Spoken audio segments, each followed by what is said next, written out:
નમસ્કાર દર્શક મિત્રો, હું છું એન્કર અર્પિતા પટેલ. દેશભરના તાજા અને સચોટ સમાચાર આપણી ભાષામાં જોવા માટે A1 અભિપ્રાય ન્યૂઝમાં આપનું હાર્દિક સ્વાગત છે.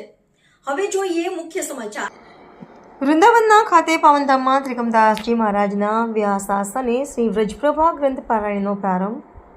ભક્તિમય માહોલમાં પોથયાત્રા નીકળી રસિક સમાજ મોટી સંખ્યામાં ઉમટી પડ્યો.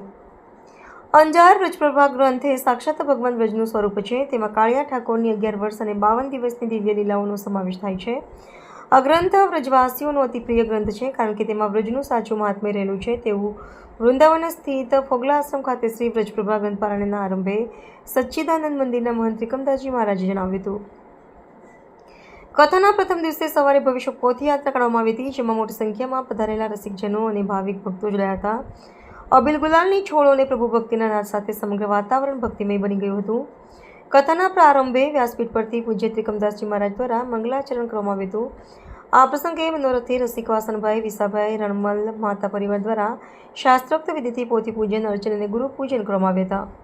આ કથાકાર ત્રિકમદાસજી મહારાજ તેમજ સાધુ ભગવાનજી મહારાજનું ભાવપૂર્વક પૂજન કરી આશીર્વાદ મેળવ્યા હતા. વ્યાસપીઠ પરથી કથાનું રસપાન કરાવતા ત્રિકમદાસજી મહારાજે જણાવ્યું હતું કે પરમધામ ધણી ઠાકોરજીની અસીમ કૃપા હોય તો આવા પાવન ધામમાં આવો કથાના દિવ્ય અવસર પ્રાપ્ત થાય છે. તેમણે ઉમેર્યું કે વ્રજપ્રભા ગ્રંથે સાક્ષાત ભગવાન વ્રજનું સ્વરૂપ છે. વધારેમાં મહારાજે ગુરુમહિમા સમજાવતા કહ્યું કે સદગુરુની પ્રાપ્તિ વિના શ્રી કૃષ્ણની પ્રાપ્તિ શક્ય નથી.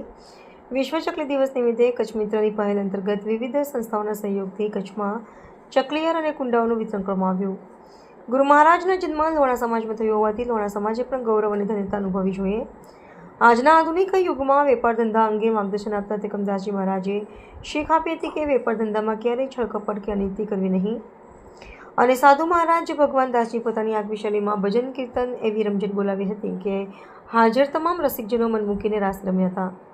કથાના પ્રથમ દિવસના અંતે ઠાકોરજીને ભોગ ધરાવવામાં આવ્યો હતો. પ્રથમ દિવસે ખૂબ મોટી સંખ્યામાં રસિકજનો ઉપસ્થિત રહીને કથા શ્રવણનો લાભ લીધો હતો. વૃંદાવન મધ્ય આયોજિત આ કથા પારાયણમાં યજમાન પરિવારના વાસણભાઈ વિશાભાઈ માતાના માર્ગદર્શનમાં અંકિતભાઈ માતાને તેમની યુવા ટીમ સમગ્ર આયોજનમાં સેવા આપી રહી છે. રિપોર્ટર ભરત ઠાકોર, કચ્છ.